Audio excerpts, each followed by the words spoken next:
થઈ ગયું. સ્વામિનારાયણ હરે સત્સંગી જીવન પ્રકરણ 5 અધ્યાય 54. આ અધ્યાયને વિશે આપણે નૈષ્ટિક બ્રહ્મચારીઓએ જે આહનિક વિધિ કરવાનો છે એ જોઈ રહ્યા છે. ગઈકાલે આપણે જોયું કે ભાઈ ભસ્મ વડે ત્રિપુંડ્રને કરે એ પ્રમાણે શ્રુતિ છે. તે પછી વર્ણિ પ્રાતઃ સંધ્યાને ઉપાસે અસ્તોત્તર સહસ્ત્ર અને અસ્તોત્તર શત યથાશક્તિ ગાયત્રીને જપે. આપત્તિમાં પણ 10 વાર જપે. આ આપણે જોયું. તદનંતર નિત્ય પ્રાપ્ત હોમને કરે અને પછી ભગવત પૂજાનો પ્રારંભ કરતાં પ્રથમ ભૂત શુદ્ધિ એટલે સ્વ શરીરમાં જો હોમ કરવાનો છે અને સંધ્યા કરવાની છે, પછી ભગવત પૂજા શરૂ કરવાની છે. એટલે પહેલાં આપણા સંપ્રદાયમાં કે કોઈ પણ જગ્યા પર જે નૈષ્ટિક બ્રહ્મચારી છે તેને શું કરવાનું છે? પહેલાં ત્રિકાળ સંધ્યા કરવાની છે. એ પહેલાં સ્નાન, એટલે એના પછી સ્નાન, પછી સંધ્યા પછી એણે શું કરવાનું છે? હોમ કરવાનો છે. અને હોમ પછી ભગવત પૂજાનો પ્રારંભ કરતાં પ્રથમ ભૂત શુદ્ધિ સ્વ શરીરમાં યથાવિધિ કરીને અંગન્યાસ કરન્યાસ કરવા પૂર્વક તે તત્વ અભિમાની દેવતાઓના વિન્યાસ પૂર્વક સંશોધેલા પ્રાણની પણ પ્રતિષ્ઠા કરે. એટલે પ્રાણ પ્રતિષ્ઠા કરે. આ રીતે ભૂત શુદ્ધિ આદિકને નહીં કરનારો ભગવત પૂજામાં લાયક થતો નથી તેવું વચન છે. આ ભૂત શુદ્ધિ કરવાની હોય છે. આપણી પૂજામાં એ લખેલી નથી, બરાબર, પણ એ ભૂત શુદ્ધિ કરવાની હોય છે. પછી આવે એ રીતે ભૂત શુદ્ધિ પ્રાણ પ્રતિષ્ઠા કરી ન્યાસ વિધિ કરીને પ્રાણ પ્રતિષ્ઠા કરવાની, ન્યાસ વિધિ કરવાની, બરાબર. આત્માને અક્ષર સ્વરૂપે વિભાવના કરી પરબ્રહ્મભૂત પુરુષોત્તમ વિષ્ણુનું હૃદય કમળમાં ધ્યાન ધરી પ્રથમ માનસ પૂજા કરી પછી બાહ્ય પૂજાને કરે. એટલે બ્રહ્મરૂપ થવાની ભાવના કેળવે. 6 ઉર્મિઓથી પર છે. આત્માનું ચિંતન કરે, આત્માના શાશ્વત સ્વરૂપનું ચિંતન કરે. અજર અમર અછેદ્ય અભેદ્ય એવા એના જે લક્ષણ છે આત્માના, એનું ચિંતન કરે. નિર્ગુણ નિર્વિકાર નિરાકાર ચેતન સ્વરૂપ શાશ્વત અતિશય શુદ્ધ પવિત્ર જે અનાદિ આત્માનું સ્વરૂપ છે, જે અક્ષરધામના મુક્તોનું સ્વરૂપ છે, એવું ચિંતન કરે. અને પછી એ હૃદયસ્થ રહ્યો છે જ્ઞાન પ્રભાએ કરીને આખા શરીરને વિશે વ્યાપીને રહ્યો છે શરીરથી. તદનંતર સદંતર જુદો જ છે, બરાબર. એમ પછી શરીર અને આત્મા બેઉને જુદા પાડીને એ પોતે આત્મારૂપની ભાવના, આત્મા સ્વરૂપની ભાવના કરીને પરબ્રહ્મ પરમાત્મા પુરુષોત્તમ નારાયણનું માનસી પૂજા એટલે માનસિક ધ્યાન પૂજન આખું કરે. ભગવાનને પણ પછી એ પ્રમાણે ઉઠાડે અને આખી દૈનિક વિધિ ભગવાન પુરુષોત્તમ નારાયણની પણ કરે. આપણે ત્યાં જે ઘનશ્યામ મહારાજની મૂર્તિ જે ધારતા હોય તો એ ઘનશ્યામ મહારાજની મૂર્તિ જ માનસી પૂજામાં પણ એ પ્રમાણે હાલતી ચાલતી જે કંઈ પૂજા કરે તે એની કરે. નારાયણ મુનિદેવની કરતા હોય તો એ પ્રમાણે કરે, હરિકૃષ્ણ મહારાજની કરતા હોય તો એ પ્રમાણે કરે. જે મૂર્તિને ધારતા હોય, જેની જે ધ્યેય મૂર્તિ હોય, સમજો, એ ધ્યેય મૂર્તિની એ માનસી પૂજા કરે હાલતી ચાલતી શરીરે સહિત, તો એને ભક્તિ ફટાફટ થાય. પછી પેલો ધ્યાન કરવાવાળી મૂર્તિ કંઈ બીજી, માનસી પૂજા કંઈ ત્રીજી, 5 માનસી પૂજા જ નહીં કરતા ઘણા બધા લોકો. પહેલાં તો મને એ બહુ પ્રોબ્લેમ છે કે તમે 5 માનસી પૂજા કેવી રીતે ન કરી શકો? How can you do that? કે તમે ન કરી શકો એવું તમે કરો જ કેવી રીતે કે 5 માનસી પૂજા ના થાય? 2 મિનિટની પણ છે એટલે માનસી પૂજા તો કરો. એનાથી શું 2 મિનિટ પણ કરશો ને તો તમારો ભાવ તો એવો રહેશે કે મારે માનસી પૂજા કરવાની છે. તો એ અડધો કલાક 1 કલાક પહેલાં તમારું એમાં ચિત્ત લાગશે. ભલે 2 મિનિટ કરશો, પણ એ કરવાની છે એમ કરીને અડધો 1 કલાક પહેલેથી તમને અંદર નગારા વાગશે, એલાં વાગશે. પણ કરતા જ નહીં હશો તો કોઈ દિવસ એ થવાનું જ નહીં. માનસી પૂજા તો કરવાની છે પ્રેમ ભાવથી, પણ માનસી પૂજા કર્યા પહેલાં એના સમયને સાચવીને જે એનો ભાવ પ્રગટ થવો એ બહુ જરૂરી છે કે મારે માનસી પૂજા ભગવાનની કરવાની છે. તો 5 માનસી પૂજા દરેક હરિભક્તે કરવી જોઈએ, બરાબર. તમે કરો છો મુકુંદભાઈ? નહીં કરતા ને તમે? અશોકભાઈ? હા, બરાબર. ચાલો માનસી પૂજા કરો, એમાં કંઈ છૂટી સારું કહેવાય. છૂટી જાય એટલે તો સારું જ કહેવાય ને. ચાલો, બરાબર. આપણે બધું છોડવા જ આવેલા છે. સરસ, એકદમ સરસ, એકદમ મસ્ત કામ કર્યું. અમારો એક મિત્ર છે અહીંયા બ્રાહ્મણ, કર્મકાંડી બ્રાહ્મણ, તે કોઈ કંઈ પણ ભૂલ કરે એટલે સરસ, એકદમ સરસ, એકદમ સરસ થઈ ગયું. એટલો શાંતિથી બોલે ને પેલાને એમ લાગે જ નહીં કે મેં ભૂલ કરી છે. પેલાને એવું લાગે કે મેં બહુ મોટું કામ કરી નાખ્યું, બરાબર. એટલો ઠંડો માણસ. ગોપાલભાઈનો મિત્ર છે, એની જોડે ભણતો હતો. ચાલો, અહીંયા હાંડી ધોયાની શેરીમાં જ રહે છે. દવે છે ને, દવે. સરસ, એકદમ સરસ. ચાલો આ ભાઈ માટે ચા મંગાવો ગરમ ગરમ. આજે ચા મંગાવવાનો કે પેલો વિચાર કરે યજમાન બી કે ભૂલી ગયો તો ચા પીવડાવે છે. મહારાજ હારા છે ને, મહારાજ બી હોય અમુક બહુ જોરદાર હોય. ચાલો, બાહ્ય પૂજા કરતા સાલગ્રામ શિલામાં તથા મહામંદિરાદિકમાં સ્થાપેલી હરિની સ્થિર પ્રતિમામાં આવાહન વિસર્જન વિનાના બીજા બધા ઉપચારોને કરે. સમજો, એટલે શું છે? બાહ્ય પૂજા કરતા, જ્યારે બાહ્ય પૂજા કરે ત્યારે શું કરે? શાલિગ્રામ શિલામાં, એટલે એની પાસે જે નૈષ્ટિક બ્રહ્મચારી હોય એટલે શાલિગ્રામની પૂજા કરતા હોય તો તે, તથા મહામંદિરાદિકમાં સ્થાપેલી હરિની સ્થિર પ્રતિમામાં. બરાબર, એટલે જે કોઈ મહામંદિર, મોટા મોટા મંદિર હોય એમાં હરિની જે સ્થિર મૂર્તિ હોય એમાં આવાહન વિસર્જન વિનાના બીજા બધા ઉપચારોને કરે. હવે આપણે મંદિરોમાં કોઈ નૈષ્ટિક બ્રહ્મચારી ભગવાનની સેવા કરતો હોય તો મંદિરમાં પ્રાણ પ્રતિષ્ઠા થઈ ગઈ હોય ઓલરેડી, અને એમાં આવાહન વિસર્જન થોડું કરવાનું હોય, એમાં ઓલરેડી ભગવાન આવેલા જ છે, તો એને કંઈ રોજ કાઢવાના, રોજ લાખવાના એવું થોડું છે. આપણી જે પૂજા હોય એમાં એ પ્રમાણે આવાહન ને વિસર્જન થાય, કારણ કે આપણી તો ચલિત હોય ને મૂર્તિઓ, આમાં તો સ્થિર મૂર્તિ હોય. એટલે લખેલું છે જો હરિની સ્થિર પ્રતિમામાં, એટલે આ બધી અહીંયા આપણે ત્યાં ઘનશ્યામ મહારાજ છે, નારાયણ છે, એમાં નારાયણ મુનિદેવ છે, એમાં આવાહન ને વિસર્જન રોજ ના થાય. એ તો મહારાજ શ્રી દ્વારા એકવાર પ્રાણ પ્રતિષ્ઠા થઈ ગઈ એટલે થઈ ગઈ, ભગવાન આવી ગયા. પછી આ તો આપણે ભાવથી એમને ઉઠાડીએ, સુવડાવીએ, જે કંઈ કરીએ એ અલગ વાત છે, પણ ભગવાન તો એમાં કાયમ રહેલા જ છે. બરાબર, એટલે એમાં જે પૂજા કરે કે શાલિગ્રામમાં એમાં શું છે? આવાહન ને વિસર્જન ના કરવાનું. એના સિવાય બીજા બધા ઉપચાર કરવાના. ચળા મૂર્તિમાં તો આવાહન વિસર્જન કરે. આપણા બધાની ચલા મૂર્તિ હોય. આપણે ઘરે જે તમે પૂજા પેટી દ્વારા પેટીમાં મૂર્તિ રાખો એ બધી ચલ મૂર્તિ હોય, કારણ કે એ તો મૂર્તિ લઈને જાઓ ને. અમે સિદ્ધપુર આપણે ગયેલા ને, બરાબર, પછી પાછા સિદ્ધપુરથી વડતાલ જાય તો વડતાલ પહોંચી જાય તો વડતાલમાં કરવી પડે પૂજા. બરાબર, એટલે ચલિત પૂજા દરેક હરિભક્ત પાસે હોવી જ જોઈએ. દરેક સાધુ, દરેક ગૃહી, આચાર્ય મહારાજ બધા આપણે ત્યાં ચલિત પૂજા રાખે. કેમ? ચલિત પૂજા રાખો તો તમારો પૂજાનો એક પણ દિવસ ન પડે. તમારી સ્થિર પૂજા હોય તો એવી ગમે ત્યારે ગમે તે આમ તેમ આડું અવળું થાય તો કોઈ દિવસ પડી જાય, સમજો. ચલિત પૂજા હોય તો તમારો દિવસ ના પડે. હા, શ્રાદ્ધાદિક એટલે શું કહેવાય, સૂતક આદિકમાં વાત અલગ છે. બરાબર, એ તો હવે ભગવાને જ છૂટ નહીં આપી એટલે કોઈ પ્રશ્ન નહીં રહેતો. એ પેલા ભગત આજે મને એ જ પૂછતા હતા, જન્મનું સૂતક કંઈ ભાઈને ત્યાં દીકરી આવેલી છે, ભાઈના દીકરાની દીકરી, તો મને કંઈ બહુ 7 પેઢી સુધી ભાઈ સૂતક તો લાગે, સ્પર્શ વિવેક નહીં થાય, બાકી બીજા જે કંઈ સંધ્યા આદિક કે ભગવાનની મૂર્તિને સ્પર્શ તો નહીં થાય. મેં 10 દિવસ 11 દિવસ બૂથ લાગી ગયો તે કે હું તો મારા ભગવાનને અહીંયા મૂકી દીધા, નારાયણ મુનિ દેવ પાસે મૂકી ગયા. હવે ત્યાં એમ કે ભગવાનની સેવા થયા કરશે. મેં કહું એ કામ તમે સારું કર્યું પહેલેથી. બરાબર, એટલે ચલિત પૂજા દરેક હરિભક્તની હોવી જોઈએ. પૂજા પેટી જે કહીએ ને તે તમારી પાસે છે. પૂજા પેટી, પૂજા પેટીમાં પૂજા રોજ કરો છો, ભગવાનને એમાંથી બહાર કાઢો જ ખરા રોજ. એ છબીમાં તો સ્થિર મૂર્તિમાં તમે કરતા હોય ને, પૂજા પેટીની મૂર્તિને રોજ બહાર કાઢો છો. મેં કેવું તમને જ પૂછ્યું આટલા બધામાં.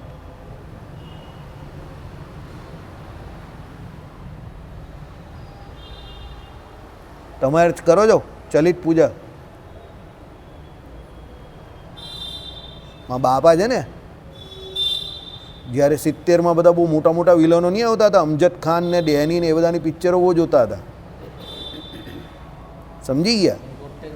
એટલે હું મારો 73માં જન્મ થયેલો. કિતને આદમી થે, સમજ્યા? અને ગોળી છૂટે ને ઢાળ દઈને સીધી ટાર્ગેટ પર જ લાગે, કમાન્ડોની જેમ. ટેરરિસ્ટ એટેક નહીં કરવાનો, કમાન્ડર એટેક.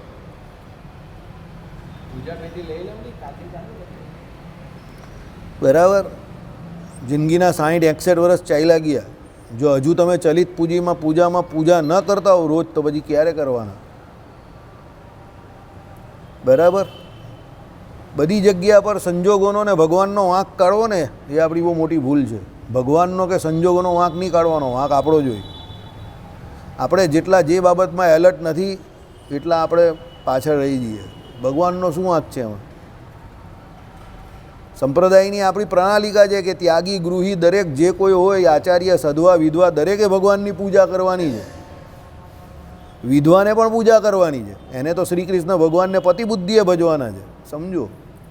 નિયમ બધાના અલગ અલગ હશે, વિધિ બધાના અલગ અલગ હશે, પણ પૂજા બધાએ કરવાની છે. અમુકની છૂટ હશે, અમુકની ના છૂટ હશે, એ અલગ વાત છે, પણ પૂજા બધાએ કરવાની દરેક હરિભક્તએ રોજ સવારે. બરાબર, પણ મેં જોયું છે મંદિર આવનારા ઘણા બધા લોકો એવા છે કે જે ચલિત પૂજા નથી, એ લોકો પૂજા પેટી નથી. બરાબર, ને એ મુખારવિંદ પરથી ખબર પડી જાય, સમજો. ખાલી આમ ગોળી છૂટે ને ધાર દઈને એટલે ખબર પડે કે અહીંયાથી નહીં થતી, અહીંયા ચલિત પૂજા ન હશે. બરાબર. પહેલાં અમારા મંડળમાં એવો નિયમ હતો. આ તો આપણે અહીંયા જાહેરમાં બેઠા છે ને એટલે એ માથાકૂટમાં ન પડાય, કારણ કે કોઈ કેવું આવે ને કોઈ કેવું આવે. પહેલાં અમારા મંડળમાં, જૂના મંડળમાં તો એવો નિયમ હતો, કોઈ પણ છોકરો આવે ને 2-5-10 દિવસ બેસે એટલે એને પહેલાં ચલિત પૂજા જ આપવામાં આવે ને શીખવાડવામાં આવે. સમજો કે ભાઈ પહેલાં તું પૂજા પાઠ કરતો થા, પછી બધી વાત, પછી તને સંપ્રદાયમાં ઓફિશિયલ એન્ટ્રી મળશે. તું પૂજા પાઠ જ નહીં કરતો હોય તો પછી એન્ટ્રી ક્યાંથી મળે? પછી એને વડતાલ મોકલીએ, વર્તમાન ધરાવીએ રામસ્વામી પાસે, કેશુસ્વામી પાસે, પછી 6 મહિના રહીને એને મંત્ર ધરાવીએ અને પછી આપણામાં આ લઈ લઈએ. સમજો, એવી રીતે કેટલા બધા નવા નવા સત્સંગીઓ થયા છોકરાઓ એ સમયે. અત્યારે એના પછીની આ બીજી પેઢી આવી ગઈ.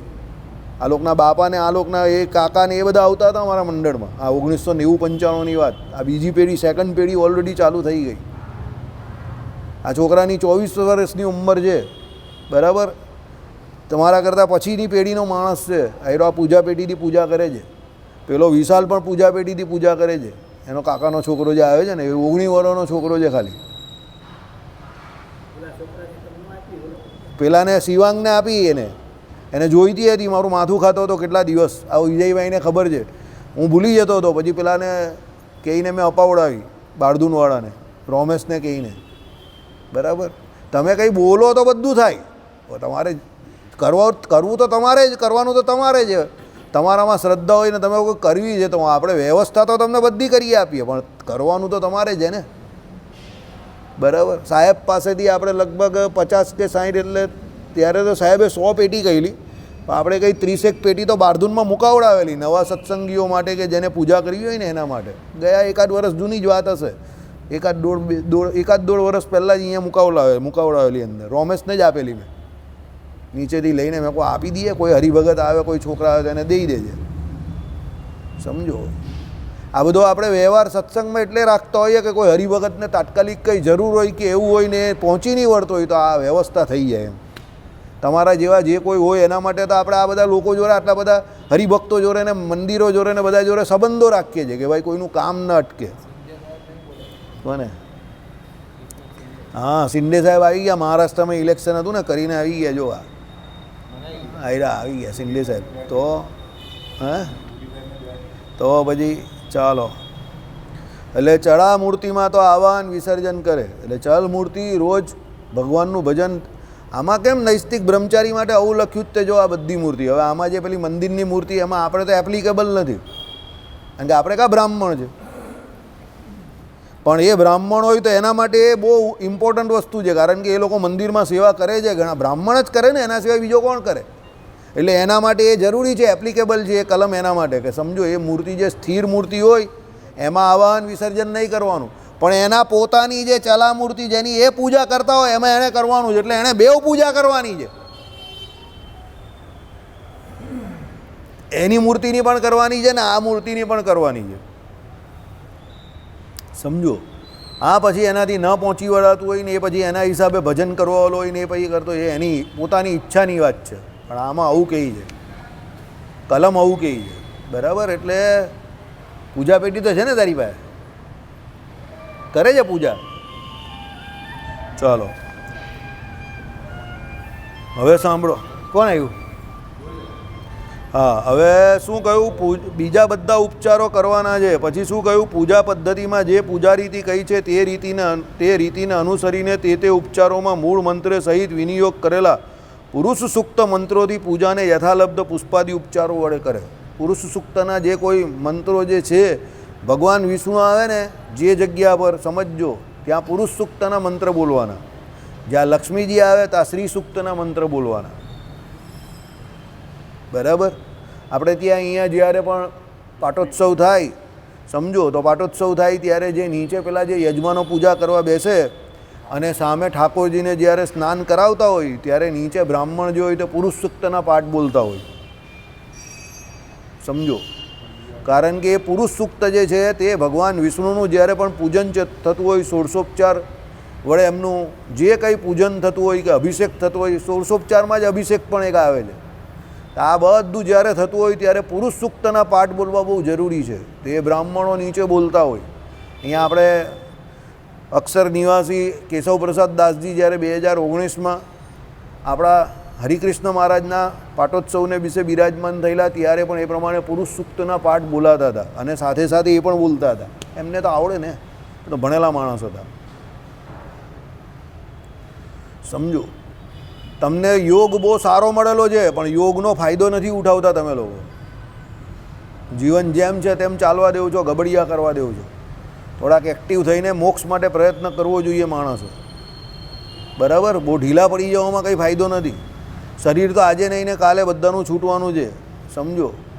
બરાબર, કાલે જ મારા બાપાને એક મિત્રનો છોકરો ગયો, પહેલાં તો મિત્ર ગયો. બરાબર, મારા બાપાએ તો ઘરે ગયા એટલે પછી ગાયન પણ ચાલુ કરી નાખ્યું શોલે પિક્ચરનું. બરાબર, સાથી તું બદલ ગયા, આગે તું નિકલ ગયા, તોડી દોસ્તી. મારા બાપાને નીકળી ગયું ગાયને છે. મારા બાપાનો રથી હતો એ, ગમે તેવો. બાપા કરતાં તો બહુ નાનો એ, સમજો. એના બાપા બી મારા બાપાના મિત્ર હતા, એનો છોકરો બી પછી લઈ જતો હતો. બેઉ નીકળી ગયા, શરીરનો કોઈ ભરોસો નથી. એટલે જ્યારે જેટલું જેમ થાય તેમ કરી લેવું જરૂરી છે. બરાબર, 60 વર્ષની ઉંમર હતી ખાલી એની, સમજો. 2 દીકરીઓ છે, 1 દીકરો છે. બરાબર, ચાલો આગળ જઈએ આપણે. આ વિષ્ણુ પૂજામાં દેહન્યાસ, દેવન્યાસ, ઉપચાર અર્પણ, અભિષેક, સ્તુતિમાં 5 આવૃત્તિઓ પુરુષ સૂક્તની છે. આ બધું જે કરવાનું જ તે પુરુષ સૂક્તમાંથી કરવાનું છે, સમજો. બધું લખેલું છે આપણે ત્યાં શાસ્ત્રોમાં. દેહન્યાસ કરવાનો તે, પછી દેવન્યાસ, બરાબર, એટલે દેવનો જે ન્યાસ કરવાનો તે, પછી ઉપચાર અર્પણ, ભગવાનને જે કંઈ ઉપચારો વડે તમે આપો, પૂજામાં વિધિ કરો ત્યારે ઉપચાર તમારી પાસે જે હોય, ચંદનથી ઉપચાર કરો તે, ફળ આદિ જે ઉપચારમાં કરો તે, પછી ભગવાનને સ્નાન કરાવો તે, પછી જે કંઈ તમે ઉપચાર કરો તે, એટલે ઉપચાર અર્પણ. અભિષેક, દૂધથી ઉપસે અભિષેક કરાવો, કેસર સ્નાન કરાવો તે, બરાબર, આ બધા અભિષેક કરો તે. સ્તુતિ કરો, નમોસ્તુ તે વ્યાસ વિશાલ બુદ્ધે ફુલ્લારવિંદાયત પત્ર નેત્ર, એમ કરીને વ્યાસજીને બોલાવો. ક્યારે પુસ્તક ભણવા હોય જ્યારે ત્યારે વ્યાસજીને બોલાવો. પછી અસતોમાં સદગમય, બરાબર, તામસોમાં અમૃત તમસોમાં જ્યોતિર્ગમય, મૃત્યોર્મામૃતમ ગમય, એમ કરીને ભગવાનની સ્તુતિ કરો કે એ ભગવાન અસત્ય માર્ગમાંથી, અસત્યમાંથી મને સત્ય તરફ લઈ જાઓ. તમસોમાં જ્યોતિર્ગમય, ઊંડા અંધારેથી મને અજવાળા તરફ એટલે પ્રકાશ તરફ લઈ જાઓ. બરાબર, અને છેલ્લે શું આવ્યું? મૃત્યુમાં અમૃતમ ગમય, એટલે આ શરીર જે છે એ કેવું છે? કાયમ જન્મ લે છે અને મરે છે, જન્મ લે છે અને મરે છે. ત્યાંથી મને અમૃત માર્ગમાં લઈ જાઓ એટલે તમારા ધામમાં લઈ જાઓ. એમ કરીને ભગવાનની રોજ આ પ્રાર્થના અને સ્તુતિ બેઉ કરવાની છે. આ જે કરી આ પ્રાર્થના છે આપણા માટે છે. સ્તુતિ ભગવાનના જે ગુણ ગાવાના તે, બરાબર. વિરાહ પીડમ કરીને જે પેલું ભાગવતજીનો શ્લોક છે ને, જે સુખદેવજીને કોણે ગાયેલો? હા, કોના શિષ્ય? વ્યાસજીના શિષ્યએ જે ગાયેલો તે. અત્યારે બધા વક્તા ગાતા થઈ ગયા. કોઈ એક વક્તાએ ચાલુ કર્યું એટલે બધા ચાલુ કર્યું ધીમે ધીમે, બરાબર. વરાહ પીડમ કરીને બહુ સરસ શ્લોક છે બેઉ. પહેલો ભગવાનના રૂપનો છે અને પછી ભગવાનના ગુણનો છે, સમજો. 2 શ્લોક એ ભણેલા વ્યાસજીના શિષ્ય. અને સુખદેવજીની સમાધિ તૂટી ગઈ અને પછી શ્રી કૃષ્ણના ગુણ ગાણ ગાવા માટે એ કહે કે ભાઈ આટલા 2 શ્લોકમાં શાંતિ નહીં થતી, બીજા કેવો. તો એ કહે કે આનાથી વધારે તમારા પપ્પાએ મને શીખવાડ્યા નથી. વધારે શીખવા હોય તો 18,000 શ્લોકનું આખું શ્રીમદ ભાગવત તૈયાર છે, આવી જાઓ. વ્યાસજી એટલે લાલચનો ટુકડો ફેંક્યો સુખદેવજી સામે. ભાઈ ભ્રમરૂપ થઈને શાંતિથી ભગવાનનું ભજન જંગલમાં કરતા હતા, એને સીધા પોતાની પાસે શ્રીમદ ભાગવત ભણવા બોલાવી દીધા. કેવી રીતે? ભગવાનના રૂપનું પહેલાં ગુણગાન કર્યું અને પછી ભગવાનના ગુણનું. હવે આપણી અત્યારે કમબખતી જો, આપણે ભગવાનના ગુણગાન જાણીએ જ છીએ કથા વાર્તા કીર્તન દ્વારા અને રૂપના રોજ દર્શન કરીએ છીએ, તો પણ સુખદેવજી જેવું હેત આપણે ભગવાનને વિશે થતું નથી. કેમ નહીં થતું? કારણ ખબર છે? બોલ જયપ્રાજી, કેમ નહીં થતું? કેમ નહીં થતું? બોલો શિંદે સાહેબ, કેવું છે મહારાષ્ટ્રમાં? બધું બરાબર જ ને? કામકાજ જોરદાર પતાવી આવ્યા બધું મહારાષ્ટ્રમાં? બરાબર. સારું ઇલેક્શન તમે કરી આવ્યા ત્યાં જઈને? બધું વ્યવસ્થિત થઈ ગયું ને? સીએમ બીએમ બનાવી દીધા નવા? નહીં બનાવી હજુ? ચાલો કંઈ નહીં, કાલ સુધીમાં, આજે સાંજ સુધીમાં ડિક્લેર થઈ જશે. બોલો ભાઈ, સુખદેવજી જેવી સ્થિતિ આપણી કેમ નહીં થઈ? Back to India, back to સત્સંગ મંડળ. હવે ઇલેક્શનનું કામ પૂરું થયું છે મહારાષ્ટ્રમાં, હવે તમે અહીંયા આવી ગયા સત્સંગ સભામાં. Welcome my friend. બોલો. હા, માયામાં જોડાયેલા છે, બરાબર છે. અડધો જવાબ સાચો છે પણ હજુ સારી રીતે આપી શકાય. બોલો મુકુંદાસ, કેમ આપણે સુખદેવજી જેવો પ્રેમ નહીં થતો? આપણે આ ભાગવતજી તો કેટલી વાર સાંભળી, અને સુખદેવજીને તો 2 મંત્રને વિશે એમ એવું થઈ ગયું, ઓહો કયું રૂપ! આ શ્રી કૃષ્ણ ભગવાનની વાત, ઓહો આહા, સમાધિ તોડીને, સમાધિમાં તો કેવું સુખ આવે, એમાંથી બહાર ઊભા થઈને સીધા ચાલ્યા ગયા પેલા શિષ્ય જોડે. કાં આવવાનું? બોલ ભાઈ, તો આવી જાઓ તમારા બાપા જોડે ભણવા. કેમ એવું થયું કે આપણે કેમ હેત નહીં થતું ને એમને કેમ એવું હેત થયું કે એમને એ મંત્રમાં એવું શું વિશેષ દેખાયું કે સમાધિ તોડીને એમની પાસે ગયા, અને આપણે કંઈ થતું જ નથી, વર્ષોથી જેવા છે તેવા, પથ્થર જેવા, પાણીમાં ઠંડા થઈ જઈએ અને ગરમીમાં ગરમ થઈ જઈએ એવા. કેમ આપણે નહીં થતું હેત ભગવાનમાં? અને સુખદેવજીને કેમ આટલું બધું મહાત્મ્ય હતું? બોલો અશોકભાઈ. બોલો ભાઈ. બોલો મુકુંદાસ. બોલો ભાઈ. બોલો. Very good. બધાના જવાબ બહુ ફાઇન છે, પણ તમે તમારી જ વાત કરો, સુખદેવજીની વાત કરતા જ નથી. મારો પ્રશ્નો તો સાંભળો, કેમ એવું નહીં થતું? સુખદેવજીને એવું કેમ થયું ને તમને કેમ નહીં થતું? બ્રહ્મભૂત પ્રસન્નાત્મા. સુખદેવજી કેવા હતા? પરિનિષ્ઠિતો અપી નૈર્ગુણીએ ઉત્તમ શ્લોક લીલયા. એટલે શું? પરિનિષ્ઠિતો અપી નિર્ગુણીએ, એ બ્રહ્મરૂપ વર્તતા હતા અને નિર્ગુણ બ્રહ્મની ઉપાસના ઓલરેડી કરતા હતા. એટલે બ્રહ્મરૂપ હતા, એ આપણી જેમ દેહરૂપ ન હતા. સમજો, ભગવાને શું શરત રાખી છે? 116મો શ્લોક, દેહત્રય વિલક્ષણમ નિજાત્માનમ બ્રહ્મરૂપમ. તો એ બ્રહ્મરૂપ વર્તતા હતા, એટલે એને ભગવાનનું મહાત્મય સીધું જેવું કહ્યું એવું સમજાઈ ગયું. ઓહો આટલું બધું સુખ છે, એટલે સમાધિ તોડીને આવી ગયા કે છોડીને. આપણે દેહરૂપ વર્તીએ છીએ, તો પછી આપણે દેહના જે આ બધા લોચા પોચા હોય એમાં જ ફરેલા રહીએ ને. સમજો, એ બ્રહ્મરૂપ વર્તતા હતા, એટલે એને મહાત્મા તરત સમજાઈ ગયું. આપણે જેવા હોઈએ એવી રીતે આપણે દુનિયાને જોવાનું દર્શન કરીએ. ઈર્ષારૂ દુર્યોધનને આખી દુનિયામાં બધા ઈર્ષ્યારૂ જ દેખાતા હતા અને કપટી જ દેખાય. શકુનીને આખું ગામ કપટી જ દેખાય ને યુધિષ્ઠિરને બધા લોકો કેવા દેખાતા હતા? સારા દેખાતા હતા. એટલે આપણે દેહરૂપ, એટલે આપણે બધી દેહવાળી વસ્તુ હોય સામે એની ઉપર જ આપણું આકર્ષણ થાય.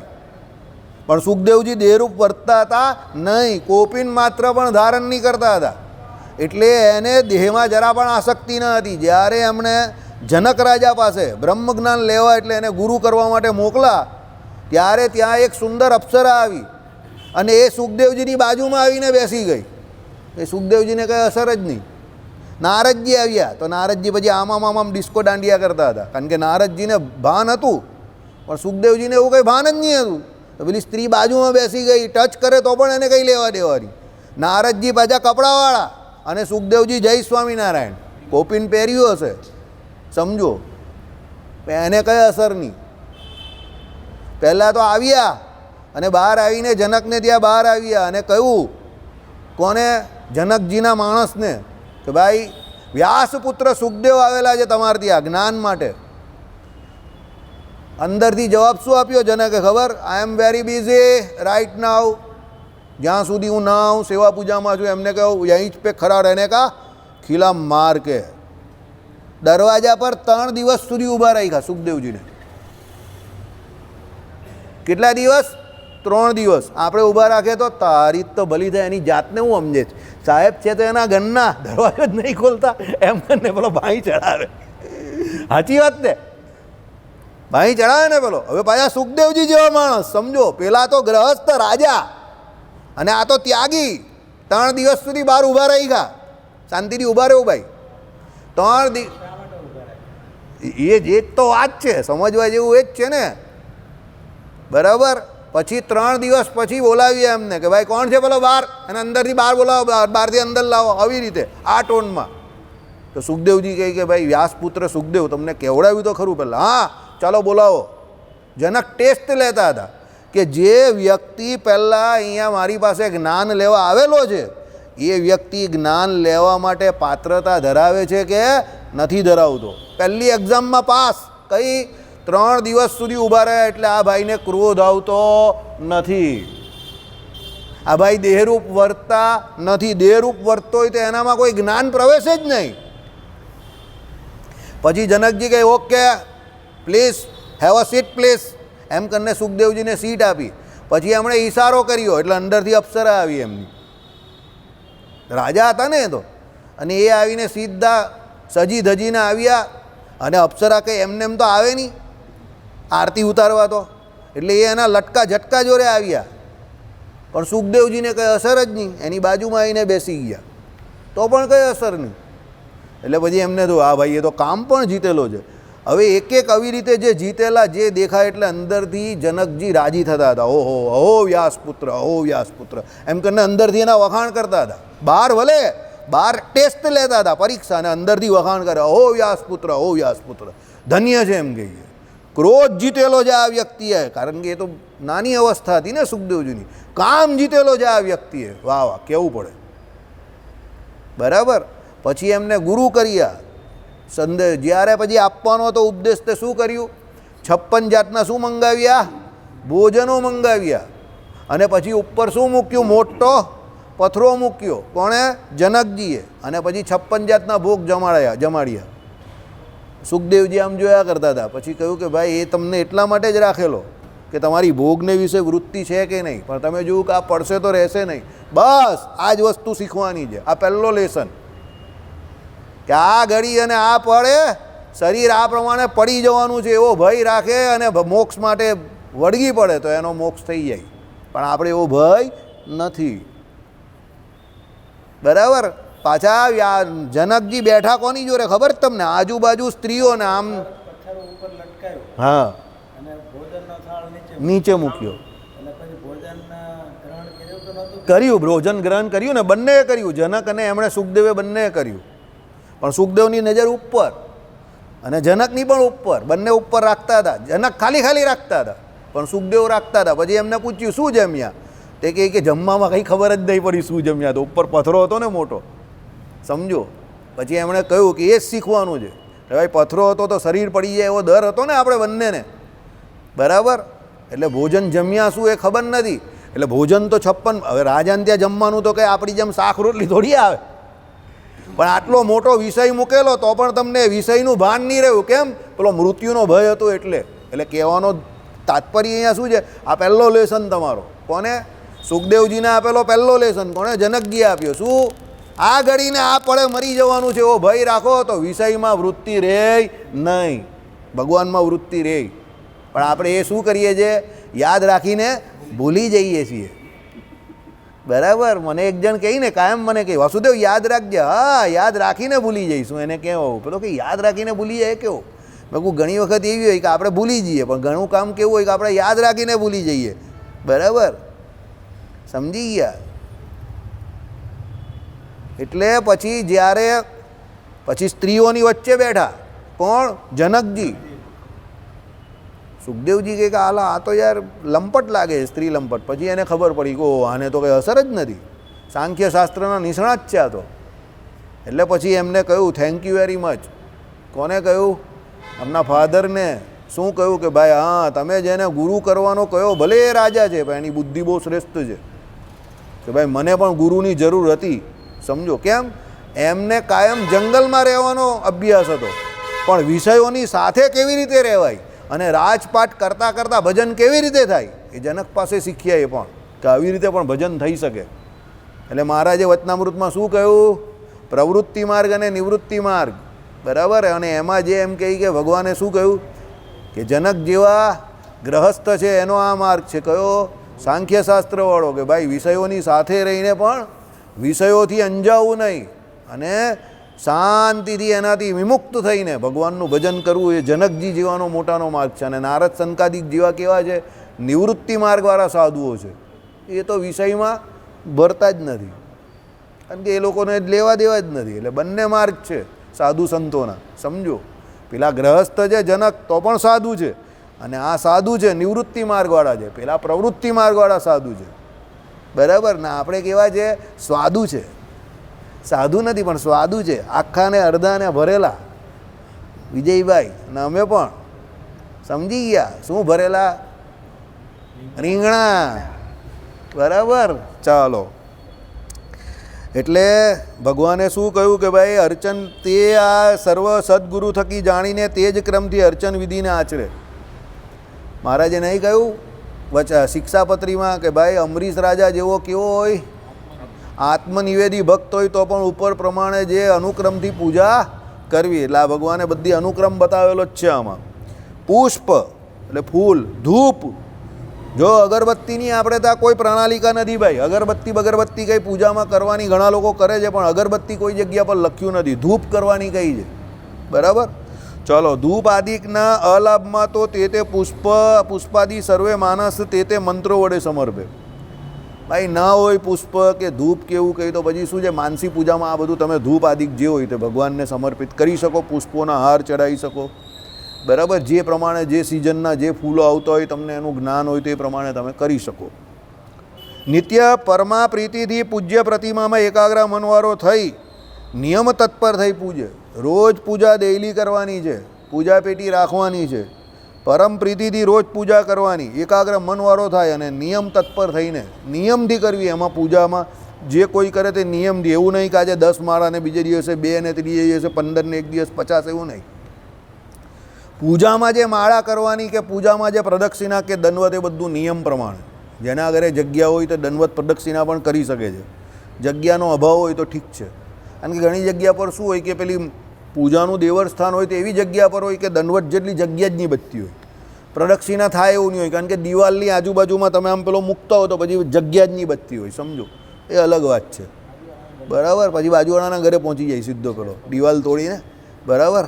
ભૈયા ये दीवार टूटती क्यों नहीं है, बराबर. पेलो कहेगा अंबुजा की दीवार है, એટલે તૂટે નહીં. તો તમે કહો કે હું अशोक भाई और उसका पापा बोल रहा हूँ, हम उसको भी तोड़ देते हैं, बहुत मजबूत और टिकाऊ है, બરાબર. એટલે બાજુવાળાને ત્યાં પહોંચી જાય પછી, સમજી ગયા. એટલે એવું ના કરાય. નાની જગ્યા હોય તો પછી દંડવત કે જે પ્રદક્ષિણા છે તે મંદિર આવીને કરી દેવાની, ઘરમાં જેવી વ્યવસ્થા આપણા, બરાબર. એમાં જીવ નહીં બારવાનો, મારું નાનું ઘર છે, મારું નાનું મકાન છે, મારું આ છે. અરે જીવ કા બારિયા કરે છે? હાજર સો હુજુર જે છે એનો પૂરેપૂરો લાભ લે. 99% લોકો આ દુનિયામાં અત્યારે પૂજાપાઠ કંઈ કરતા નથી. 1% લોકો માંડ કરે છે. તો 1%માં આપણે છે તે લાભ લેવાનો ને એનો, ને ભગવાનનો પાર માનવાનો, સમજો. પછી એમાં આ નથી ને પેલું નથી ને એ બધા કકડાટ નહીં કરવાનો. આમાં કેવું એવું પરમા પ્રીતિથી કરવાનું છે. સાક્ષાત પ્રત્યક્ષ વસ્તુ ન મળે તો માનસીમાં કરો, પણ કરો તો ખરા. એક વસ્તુ મેં શાસ્ત્રો વાંચી કે ભગવાન છે ને જીવ જે શરણાગત થયો ને એના ગુણ દોષ નથી જોતા, એ કાર્ય કરે છે કે કેવા ભાવથી કરે એટલું જ જોવે છે. ના, પણ એટલે એવું નહીં કરવાનું કે ભાઈ બધા આપણામાં દોષ જ હોવા જોઈએ. એ બધા પૂતનાનું જ ઉદાહરણ આપે કે ઝેર પાવા ગયેલી તો પણ, તો પછી આપણે પણ તમે એવું નહીં કેવું સભામાં. નહીં તો અહીંયા આમ પણ કોઈનામાં ગુણ તો બધામાં ઓછા છે. વિશેષ કાર્ય કરો એક ખામી રહી ગઈ એને ચલાવી દે. આપણે ત્યાં તો બધા એક ખામી કા છે, ખામી જ ખામી છે, અને લોકો ખામી જ વધારે છે, સમજો. મારીને ઠોકીને ગાડી આપણે માન તો ચલાવતા હોઈએ ગોબાવાળી, અને એમાં પાછું તમે આવું કેવું, સમજો. આપણે એક પૂજા કરીએ એમાં કેટલી બધી તો આપણી ભૂલ હોય ને કેટલી બધી વસ્તુની આપણે ઓછપ હોય, તો એ પૂરી થાય એવી કોશિશ તો ધીરે ધીરે કરીએ ને. ભાવ જોઈ છે બધી વાત સાચી, પણ આ ડાયલોગ બહુ ખરાબ થઈ ગયો છે હવે. ભગવાન ભાવના ભૂખા એમ કરીને પેલા જે કરતા હોય એ પણ હપૂચું કરતા બંધ થઈ જાય. અરે ભાઈ ભાવના ભૂખા એટલે હું કડકે લેકિન જાગીરદાર કે લડકે એવી વાત થઈ ગયા. તો પછી એવું જ કરે બધા, કડકી પાચમ કરે રોજ, બરાબર. એવું થોડું હોય. તમારી પાસે જેટલી વ્યવસ્થા થઈ શકતી હોય એ તો કરવાની છે ને ભાઈ. આળસના હિસાબે તમે ન કરો તો એમાં તમારો વાંક છે ને ભાઈ, ભગવાનનો વાંક થોડો છે, સમજો. એટલે જેટલું બને એટલું તો આપણે કરવાનું જ છે, બરાબર. ગ્રહસ્થના ઘરમાં એની ઘરવાળી માટે પેલા પાસે વ્યવસ્થા હોય ન હોય, કે એના છોકરાઓ માટે વાર તહેવારે કે એના ઘરમાં કંઈ પ્રસંગ હોય તો પૈસા આમથી તેમથી લાવીને પણ બધી વ્યવસ્થા કરે છે ને, પેલો કરે જ છે ને. લગ્ન પ્રસંગમાં જ લોકો કેટલું દેવું કરી નાખે છે. હમણાં જ એક સર્વે આવેલો કે લગ્નમાં એટલું બધું દેવું થઈ જાય છે ઘણા બધા લોકોને કે ચૂકવવામાં પેલાના 5-10 વર્ષ નીકળી જાય ઘણી વખત, બરાબર. તો એ લગ્ન જેવા પ્રસંગમાં આટલું દેવું કરતો હોય તો આ તો ભગવાન ઠાકોરજીની પૂજા છે. આમાં દેવું નહીં કરવાનું, પણ જે હાજર છો હુજુર જે છે તે તો કરવાનું છે ને, બરાબર. પણ આપણો ભાવ નથી એવો ભગવાન પ્રત્યે, બરાબર. ચાલો, પૂજા આરંભમાં પ્રથમ દેશકાર સંકીર્તન પૂર્વક સંકલ્પ કરીને દેહન્યાસ દેવન્યાસ વિધિ કરીને પછી ત્યાં વર્ણની કળશ પૂજા, શંખ ઘંટા પૂજાને યથાવિધિ તે વરુણાદિ મંત્રો વડે કરે. ભગવાનની પૂજા થઈ ગઈ, દેહન્યાસને આ બધું કરીએ. દેવન્યાસ કર્યા પછી શું કરવાનું છે? કળશ પૂજા કરે. કળશ હોય ને પેલો વર્ણીનો તે એની, અને શંખની પૂજા કરે, બરાબર, ઘંટની પૂજા કરે, બરાબર, આપણે ત્યાં પેલી જે ઘંટડી હોય તે ઘંટ જે કહીએ તે તમે. ચાલો, વરુણાદિ દેવ મંત્રો વડે, બધાના મંત્રો છે, જેની જેની જે પૂજા છે તેના તે મંત્રો છે, અને એ મંત્રો બોલીને કરે. હંમેશા એક વસ્તુ યાદ રાખજો જીવનમાં, ભગવાન ભાવના ભૂખ્યા છે તે વાત એકદમ સાચી છે, પણ જ્યારે પણ તમારે પક્ષ ગ્રહણ કરવો હોય ને તો ત્યારે ઉત્તમ પક્ષને પહેલાં પકડવો, પછી મધ્યમને અને છેક છેલ્લે કનિષ્ઠને. અત્યારે આપણે શું કરીએ છીએ, કનિષ્ઠ પક્ષ શું છે તે પહેલાં પૂછીએ અને કનિષ્ઠ પક્ષ પહેલેથી જ ગ્રહણ કરી લઈએ, એટલે મધ્યમને ઉત્તમને જાણવાની કોશિશ જ નહીં કરવાની. સમજો? પણ પછી તમને ધીરે ધીરે એવું લાગે કે આ મધ્યમ ને ઉત્તમ પણ તમે કરી શકો એવો હો, પણ તમે જાણવાની કોશિશ જ ન કરો તો ભાઈ કાઢી થાય. બરાબર? મારું જરા ઉલટું માનવું છે. હું પહેલાં શું વિચારું તે સમજો, પહેલાં ઉત્તમ પક્ષ શું છે એ જાણો. હવે ઉત્તમ પક્ષ કરવામાં તમને ક્યાં ક્યાં વાંધો વચકો આવે એ જાણો, એ વાંધો દૂર કરવાની કોશિશ કરો. જો થઈ જતો હોય તો ઉત્તમ પક્ષને અપનાવો, ન થતો હોય તો મધ્યમ. પણ જે કનિષ્ઠ પક્ષ છે એ તો આપતકાળમાં જ ઉપયોગમાં લેવાય, કનિષ્ઠ પક્ષને રોજ નહીં ઉપયોગમાં લેવાય. સમજો? નહીં તો ભાઈ એ કનિષ્ઠ પક્ષ કેમ કહેવાય, એને કનિષ્ઠ કેમ કહેવો છે? બરાબર? ઉત્તમ પક્ષને હંમેશા ગ્રહણ કરવાની કોશિશ કરો. એમાં જે વસ્તુ કે ક્રિયામાં તમને વિધિમાં જે પ્રોબ્લેમ આવે છે એને દૂર કરવાનો પ્રયત્ન કરો. મનુષ્ય જન્મ કરીને જ દૂર થશે ને, નહીં તો ક્યારે દૂર થશે? શું થયું? હે? મચ્છર છે ને, એ તો કઈ ભૂખ નહીં લાગી ને એટલે. બાકી મને ભૂખ લાગી હોય તો એ ઊભું નહીં રહી ત્યાં. બરાબર? ચાલો, પછી પૂજા પદાર્થો. બરાબર? અને ભૂખ લાગી છે. પછી પૂજા પદાર્થો પુષ્પાદિકને પ્રોક્ષણ કરે, તે પછી ધ્યાન, આવાહન, આસનને અનુક્રમે અર્પે. બરાબર? આ જે પૂજા પદાર્થો હોય તે બધા પ્રોક્ષણ કરે, એક કરીને જે કંઈ આપવાનો હોય તે પછી ધ્યાન કરે. બરાબર? પછી આવાહન કરે, કોનું? ભગવાનનું. આસનને અનુક્રમે અર્પે, આ બધા જે કરે એ બધાને આસન આપે. તે પછી પાદ્ય, અર્ધ્ય, આચમનને અનુક્રમે સમર્પે. પછી પંચામૃતથી સ્નાન સમર્પે. બરાબર? પંચામૃતથી સ્નાન સમજીએ તે. પાદ્ય એટલે જે બોલીને કરવાનું હોય તે, પદ્ય જે કહેવાય ને આપણે જે કરીએ તે. ગદ્ય અને પદ્ય બે આવે. પદ્ય એટલે જે ગાઈને આપણે જે કરીએ તે, બરાબર, તે પાદ્ય. પછી અર્ધ્ય એટલે જે અર્ઘ્ય આપણે ચડાવીએ તે, સૂર્યનારાયણને અર્ઘ્ય આપીએ જ ને તે અર્ઘ્ય. અને આચમનને અનુક્રમે સમર્પે. આચમનથી કરીએ ને આપણા ભૂદેવ નહીં કરાવતા, ભાઈ તમે જમણા હાથમાં જે એમ કહી કે આચમની છે એમાં પાણી ધારણ કરો, એ પાણીને વિશે પુષ્પનું એક ફૂલનું જે એમ કહી કે પાંખડી છે તે મૂકો. હવે અમે મંત્ર બોલીએ, આંખ મીચીને શાંતિથી ભગવાન વિષ્ણુનું ધ્યાન કરો. પછી બોલે સ્વાહા, કે પછી એમ કહી કે સમર્પિત કરો, એટલે ભાઈ આમ કરીને સ્વાહા હોય તો પેલામાં કરવાનું હોય, ઓમમાં. નામ હોય તો આમ કરીને સમર્પિત કરો. બરાબર? આ પ્રમાણે કે સમજી ગયા? એટલે એ આપણે પણ કરવાનું છે. આપણે ત્યાં સનાતન સંસ્કૃતિમાં બ્રાહ્મણ હોય, ક્ષત્રિય હોય, વૈશ્ય હોય, પછી બ્રહ્મચર્યાશ્રમનો એટલે નૈષ્ટિક બ્રહ્મચારી હોય, ગ્રહસ્થાશ્રમી હોય, વાનપ્રસ્થ હોય કે સંન્યાસ્થાશ્રમી હોય. તમે આ બધા જે કોઈ નિયમ જોવ છો તો એમાં એના દિવસનો 75થી 80% સમય જે છે ને તો આ બધો કર્મકાંડમાં ભગવાન પાછળ જ જાય એવું હતું. વ્યવસ્થા બધી એવી કરેલી છે. અને એના બીજા 10% સમયની અંદર જ એણે છે ને બધો વ્યવહારનું કામ એનું પૂરું કરી નાખવાનું છે. અને બાકીના 10% સમયની અંદર જે બધી શરીરની ક્રિયા કે પછી ઊંઘવાનું મૂકવાનું કે આ બધું કરવાનું હતું. પણ એનો 70% જે સમય જે છે ને તે 70% સમય એનો બધો ભગવાન પાછળ જ જવો જોઈએ. એ પ્રમાણે આપણા ઋષિમુનિઓએ, આપણા પૂર્વજોએ વ્યવસ્થા કરેલી. કેમ કે પેલો જીવ જે છે એને મનુષ્ય જન્મ મળ્યો હોય તો આ બધી ક્રિયાઓ દ્વારા સહેજે સહેજે ભગવાન જોડે જોડાયેલો રહે, નવરી દુકાન નહીં થાય.